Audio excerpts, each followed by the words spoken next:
Nous sommes en 530 après Jésus-Christ. Voilà un siècle que les Vandales sont présents en Afrique. Durant ce siècle, l'Empire romain d'Occident a disparu, et ce sont des royaumes germains qui se partagent les restes de son territoire. L'Empire romain d'Orient par contre est toujours là. Il est ce que les historiens modernes appellent l'Empire byzantin. L'empereur byzantin s'appelle Justinien. C'est un empereur très ambitieux. Il souhaite reconquérir les territoires perdus de l'Occident et faire renaître l'Empire romain tel qu'il était à la grande époque. Et la première étape de sa mission, reconquérir l'Afrique. Cette région est tenue par les Vandales, des Ariens hérétiques qui persécutent les catholiques. Et Justinien est un fervent catholique. Pour lui, reprendre les territoires des mains des hérétiques est une mission divine. Chez les Vandales, Gélimer vient d'arriver au pouvoir. Il a remplacé Hildéric, un roi faible qui collaborait avec l'Empire et qui n'arrivait même pas à contenir les révoltes qui avaient lieu sur son territoire. Gélimer compte bien revenir aux fondamentaux du royaume vandale. Armée forte, hostilité à l'Empire romain et persécution des catholiques. Le royaume vandale paraît très fort, mais ce ne sont que des apparences. En réalité, l'armée vandale est peu nombreuse, et la plupart des soldats sont des mercenaires, pas très fiables. Et surtout, l'armée est dispersée, car elle doit lutter contre des révoltes partout dans le royaume. Gélimer doit faire face à deux grandes révoltes, une en Tripolitaine et une en Sardaigne. Et c'est à ce moment-là que Justinien décide d'attaquer. Justinien envoie quelques troupes en Tripolitaine pour aider les insurgés et pour tester l'armée vandale. Et il bat les Vandales très facilement. Il reprend la Tripolitaine. Cette victoire facile le conforte à attaquer beaucoup plus fort maintenant. En août 533, il envoie 500 vaisseaux et 18 000 hommes, commandés par le général Bélisaire. Et les Vandales sont battus en très peu de temps. 2 batailles à peine suffisent à anéantir leurs forces. Le royaume vandale s'écroule comme un château de cartes. Gélimer est obligé de fuir. D'abord, il fuit vers la Byzacène, puis ensuite vers les montagnes de Petite Kabylie. Bélisaire organisera un embargo autour de la montagne dans laquelle Gélimer était réfugié. Gélimer sera affamé et il sera obligé de capituler en mars 534. Bélisaire lui accorde la vie sauve et il lui propose même un domaine en Galatie, dans l'actuelle Turquie. Et Gélimer ira finir ses jours là-bas, paisiblement. Les autres Vandales seront dispersés. Les soldats d'élite sont incorporés dans l'armée romaine et ils sont envoyés en Orient. Certains ont été réduits en esclavage ou bien ont fui vers l'Espagne. Et d'autres enfin sont restés en Afrique mais ils ont perdu leurs terres. Et voilà, c'est la fin du royaume vandale. Il a disparu aussi vite qu'il est venu, et à vrai dire, il n'a pas laissé grand-chose en héritage. La seule chose qu'il a permis en réalité, c'est le développement des royaumes berbères. Justement, les berbères étaient contents de la victoire romaine, car ils avaient la même religion, et car les vandales étaient leur ennemi commun. Mais, une fois que les vandales sont partis, les romains et les berbères n'étaient plus vraiment sur la même longueur d'onde. Pendant le règne des vandales, les berbères avaient formé des royaumes indépendants, un peu partout sur le territoire. Et ces berbères-là ne voulaient pas perdre leur royaume. Ils voulaient bien reconnaître l'autorité symbolique de l'Empire, mais ils ne voulaient pas perdre leur autonomie. Et l'empereur Justinien négligeait ça. Il considérait que toute l'Afrique lui appartenait. Il voulait reprendre toute l'Afrique romaine, telle qu'elle était à la grande époque. Et ça va entraîner des conflits entre l'Empire byzantin et les royaumes berbères indépendants. Les Byzantins ont des problèmes avec les royaumes berbères, mais ils en ont aussi avec les Africains romanisés. Les Africains romanisés étaient persécutés par les Vandales, donc eux aussi étaient contents de leur départ et du retour de l'Empire romain. Mais les choses ont changé en un siècle. L'Empire byzantin, c'est l'Empire romain, oui. Mais les Byzantins sont éloignés géographiquement et culturellement de l'Afrique romaine. Avant la chute de l'Empire d'Occident, l'Afrique romaine était administrée depuis l'Italie. Maintenant, elle est administrée par des Grecs de Constantinople. C'est presque un nouvel empire. Et ce nouvel empire se comporte un peu comme une puissance coloniale. Lorsque les Byzantins ont chassé les Vandales, ils ont annoncé que les terres que les Vandales avaient prises allaient être restituées aux Africains. Et ça, c'est un superbe effet d'annonce. Les Africains ont pensé qu'ils allaient récupérer leurs terres que leur famille avait perdues un siècle plus tôt. Mais dans les faits, les Byzantins ont mis des clauses pour que personne ne récupère quoi que ce soit. Pour récupérer les terres, il fallait présenter le titre de propriété de sa famille avant l'arrivée des Vandales. Mais les Vandales étaient là depuis une centaine d'années, et plus personne n'avait conservé de titre de propriété. Du coup, les terres conquises aux Vandales ont été prises comme propriété impériale. Et les Byzantins vont aussi persécuter la population pour asseoir leur autorité. Il existe un épisode assez méconnu de notre histoire, mais qui à mon sens a une importance capitale. Si on en croit les dires d'un chroniqueur qui s'appelle Procope de Césarée, les Byzantins ont décimé la population quand ils s'en sont installés en Afrique. Procope de Césarée avait accompagné Bélisaire dans sa campagne en Afrique. Il était proche du pouvoir. C'était un peu l'écrivain officiel de l'Empire. Il a écrit un livre qui raconte la conquête et dans lequel il fait l'éloge de Bélisaire et de l'empereur Justinien. Mais il a aussi écrit un livre secret, qui ne paraîtra qu'après la mort de Justinien, et dans lequel il raconte tout l'inverse. Dans ce livre, il raconte sa véritable version des faits, et il dit tout le mal qu'il pense de l'empereur, de Bélisaire et de tous les gens du pouvoir. Et dans un des passages de ce livre, Procope dit que l'installation des Byzantins a entraîné une chute brutale de la population des Africains. Selon lui, il y avait dans la province d'Afrique 2 peuples. Il y avait ceux qu'il appelait les Libyens et ceux qu'il appelait les Maures. Il ne décrit pas exactement ce que sont ces 2 peuples, mais tout laisse à penser que les Libyens sont les Africains romanisés et que les Maures sont les Berbères, tels qu'on les connaît. Selon ses dires, avant la conquête, les Libyens étaient beaucoup plus nombreux que les morts. Mais ils ont disparu sous le coup des exactions de l'administration byzantine. Ça a laissé un vide, et les Africains ont été remplacés par des morts. Les morts sont justement ceux qui ont fondé les différents royaumes autonomes. Et les premières guerres entre les Morts et les Romains ont lieu tout de suite après la défaite vandale. En 535, quelques mois à peine après sa victoire sur les Vandales, le général Bélisaire quitte l'Afrique. Il part conquérir l'Italie. En Afrique, il laisse le commandement à un de ses officiers, Solomon. À peine entré en fonction, Solomon doit faire face aux premières révoltes morts. Et ces premières révoltes ont eu lieu dans le sud de la Tunisie. Elles sont menées par un chef de tribu qui s'appelle Cousina. Solomon réussit à battre Cousina et le fait fuir vers les Aurès. Le roi des Aurès, Iodas, va accueillir Cousina et il entre en guerre lui aussi contre Solomon. Et il entraîne avec lui le roi d'Altava, Mastinas. La même année, il y a eu une grande mutinerie dans l'armée romaine. Beaucoup de soldats n'avaient pas reçu leur solde, et donc ils n'avaient plus envie de combattre. Et aussi, certains soldats s'étaient alliés aux Vandales qui étaient restés sur place. Après la défaite de Gélimer, on avait vu que certains Vandales étaient restés sur place, mais qu'ils avaient perdu leurs terres. Ces Vandales ont voulu trouver une combine pour garder leurs propriétés. Ils ont donné leurs filles en mariage à des soldats romains, en espérant que ces soldats auraient le droit de garder les terres. Il y a donc eu de nombreux soldats romains qui se sont mariés à des femmes vandales et qui ont voulu garder les propriétés de leur belle famille.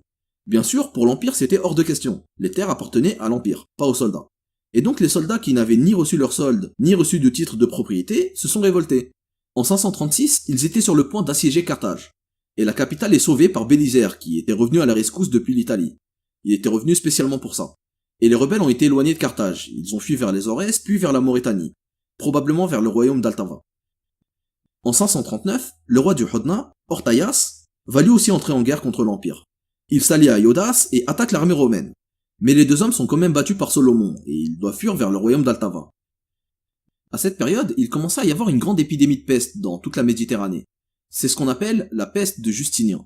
La peste de Justinien est arrivée en Afrique en 542, et elle a surtout touché les soldats romains.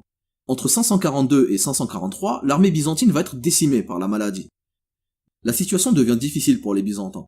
L'armée est affaiblie, de plus en plus de Berbères se révoltent, et pour ne rien arranger, les officiers romains vont commettre de grandes erreurs diplomatiques. En 543, les Romains réussissent à s'attirer les foudres des Laguatanes. Les Laguatanes sont un peuple de nomades. Ils habitent dans le désert libyen et ils sont totalement étrangers à la romanité. Ils ne sont même pas chrétiens. Les Laguatanes avaient eu quelques accrochages avec des officiers de l'Empire. Rien de bien méchant, mais ils ont voulu régler ça. Ils ont envoyé une délégation de chefs de clan à Leptismania pour parlementer et trouver un moyen de cohabiter en paix avec l'Empire. Le gouverneur qui les a reçus était le duc de Tripolitaine, un certain Sergius. Sergius était accessoirement le neveu de Solomon. Sergius n'a rien trouvé de mieux à faire que de massacrer toute la délégation de chefs de clan. Il leur a organisé une réception, puis il les a tous fait tuer. Il n'a pas laissé un seul survivant. Les Laguatanes qui ont appris ça ont vu rouge, et ils ont décidé de déferler sur l'Afrique romaine. La deuxième erreur diplomatique sera commise par Solomon lui-même. Solomon avait soupçonné un de ses alliés berbères de fomenter un complot, alors il l'a fait exécuter. Le problème est que cette personne était le frère d'Antalas, un des plus fidèles alliés de l'armée romaine. Antalas était le chef d'une puissante tribu de Byzacène. Il avait aidé les Byzantins contre les Vandales et il était resté leur fidèle allié depuis. Quand Antalas a appris l'assassinat de son frère par Solomon, il a juré vengeance, et il a déclaré la guerre aux Byzantins. La bataille aura lieu à Soufoutéla, en 544. L'armée romaine est mise en déroute, et Solomon meurt au combat. Antalas a eu sa vengeance. Justinien va nommer Sergius comme gouverneur d'Afrique, à la place de Solomon. Le fameux Sergius qui avait massacré les Laguatanes. Voilà, l'armée romaine avait touché le fond, et l'empereur a décidé de creuser. Sergius était non seulement incompétent sur le plan diplomatique, mais il était aussi incompétent sur le plan militaire. D'ailleurs, il était tellement incompétent que l'empereur va lui envoyer un officier pour l'aider à gouverner. Un certain Aréobindus. Aréobindus est un membre de la famille de l'impératrice. Il est lui aussi pistonné, et il est lui aussi incompétent. Les deux hommes vont rester planqués à Carthage. Ils ne participent même pas au combat. Ils passent leur temps à se chamailler et à donner des ordres contradictoires à l'armée. Et les troubles vont continuer à s'intensifier. Antalas attaque la Byzacène, et il réussit à prendre Hadrumète, la capitale de la province. La situation est devenue incontrôlable. Il y a des révoltes partout en Afrique. Et Justinien ne pouvait pas se permettre d'envoyer trop de soldats, car au même moment, il était en guerre contre les Ostrogoths en Italie et contre les Perses. En plus des révoltes morts, il va y avoir des révoltes internes. Le duc romain de Numidie, Guntharic, va se rebeller contre l'Empire. Guntharic est d'origine vandale. Il a probablement fait partie des Vandales qui ont été incorporés à l'armée romaine après la chute de Gélimer. Lorsqu'il a vu que l'Empire était en déroute totale en Afrique, il a rejoint la rébellion. Guntharic voulait faire de la province de Carthage un royaume indépendant et laisser les autres provinces aux rois morts. Il va former une coalition avec tous les rois morts, avec Antalas de Byzacène, Iodas des Aurès et Yerna, le roi des Laguatanes. La coalition réussit à battre les Byzantins. Guntaric va tuer Sergius et Aréobindus, et il conquiert Carthage. Donc c'est bon, il va pouvoir faire son royaume indépendant. Mais Guntaric commence à devenir un peu trop paranoïaque. Il ne fait plus confiance à personne et il se met à exécuter ses soldats, pour un oui ou pour un non. Et ses officiers vont en avoir marre très vite. Guntaric va être assassiné par ses propres officiers, un mois à peine après la conquête de Carthage. Carthage revient aux Byzantins, mais la situation reste chaotique. L'empereur Justinien va finir par comprendre qu'il faut changer de politique en Afrique. Il décide d'envoyer un autre homme pour faire régner l'ordre, Jean Troglita. Jean Troglita était un chef militaire aguerri. Il avait servi aux côtés de Bélisaire contre les Vandales et il avait fait la guerre aux Perses. En arrivant en Afrique, il commence par conclure des alliances avec certains chefs berbères. Ça lui permet de réduire le nombre de ses ennemis et de profiter de leur connaissance du terrain. Cousina, qui était le premier berbère à se révolter en 535, va le rejoindre. Il va l'aider à combattre les autres rois berbères. Jean Troglita va faire la guerre à Antalas, Iodas et les Laguatan. Il va réussir à les battre au bout de 2 ans de combat. Il récupère Carthage, la Byzacène, la Tripolitaine et la Numidie. Pour le reste du territoire, il accepte le fait que l'Afrique romaine est plus petite que ce qu'elle a pu être autrefois. Il sait qu'il doit maintenant composer avec les rois locaux. Il leur demande de payer un impôt, mais il reconnaît leur autonomie et il ne cherche pas à conquérir leurs terres. Jean Troglita va aussi construire un système de fortification, un genre de limes, mais qui serait à la fois aux frontières et à l'intérieur des provinces. Le problème, c'est que ces constructions-là ont un coût. Elles coûtent cher à construire et il faut payer de nombreux soldats pour garder la garnison. Pour pouvoir les financer, l'Empire va rehausser le niveau des impôts sur les Africains. Le niveau des impôts va devenir insoutenable et l'Empire va devenir impopulaire. Et en plus du problème d'impôts, il y aura un problème religieux entre les Africains romanisés et l'Empire. À cette époque, il y avait ce qu'on appelle la querelle des 3 chapitres. Un courant de pensée du christianisme, qui s'appelle le monophysisme, s'opposait au dogme de l'église officielle. Et une fois encore, il s'agissait d'une question sur la nature du Christ. Le courant officiel du christianisme estimait que le Christ était une personne en 2 natures, une nature divine et une nature humaine. Le monophysisme, quant à lui, estimait qu'il n'y avait plus qu'une seule nature et que cette nature était divine. Le courant monophysiste était très populaire en Égypte. Il a d'ailleurs servi de base à l'église copte. Mais c'est un courant qui était détesté en Occident, et notamment en Afrique. L'empereur Justinien était fidèle à la doctrine officielle, mais il ne voulait pas se mettre à dos la province d'Égypte, qui était une province très peuplée et qui était la seule province à rester un tant soit peu stable.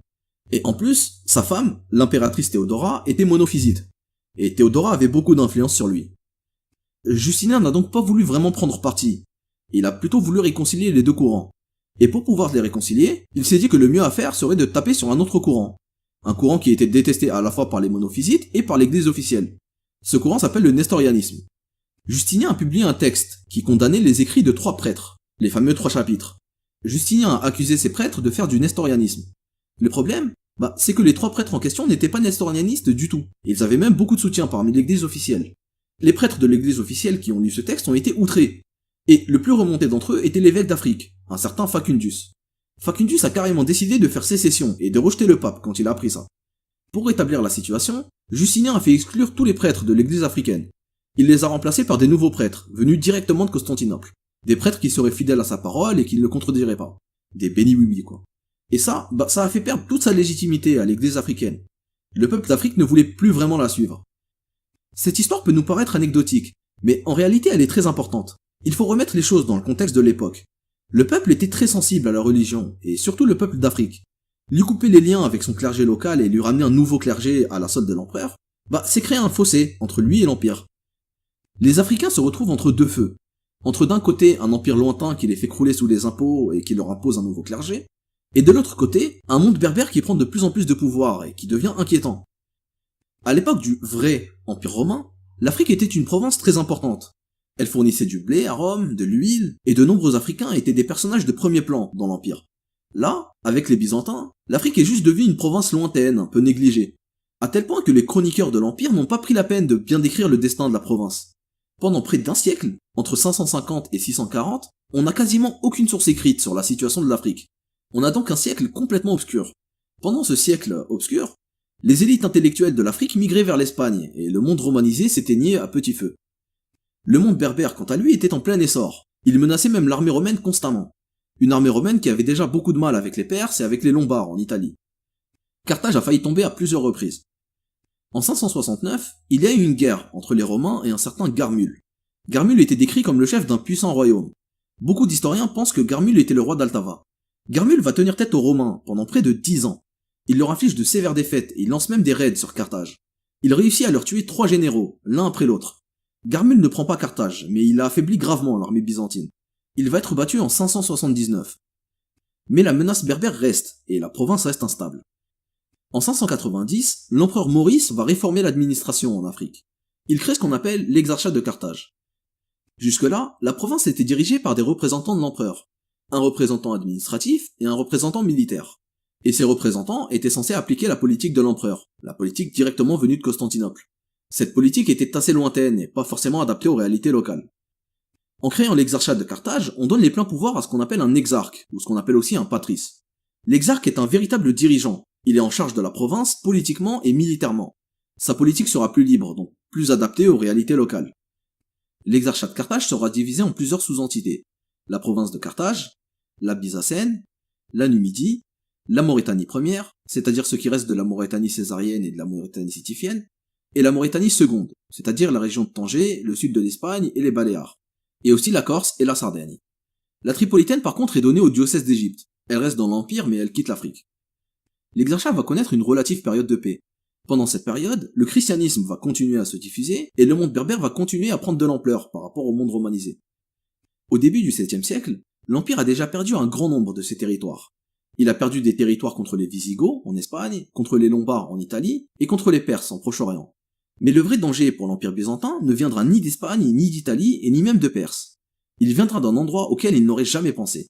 Quelque part, dans le désert d'Arabie, une religion qui s'appelle l'islam est en train d'émerger, et la grandeur de l'Empire romain ne sera bientôt plus qu'un lointain souvenir.